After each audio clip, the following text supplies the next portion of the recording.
شعبان میرا مہینہ ہے۔ حضرت انس سے روایت ہے کہ ماہ رجب کے آغاز پر آپ اللہ سے یہ دعا فرماتے تھے: اللہم بارک لنا فی رجب و شعبان و بلغنا رمضان۔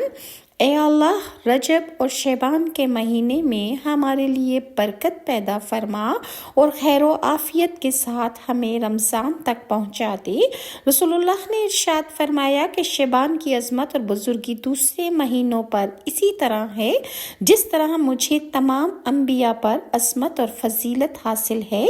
آپ کا ارشاد گرامی ہے: شعبان کا مہینہ آئے تو اپنے نفس کو رمضان کے لیے پاک کر لو۔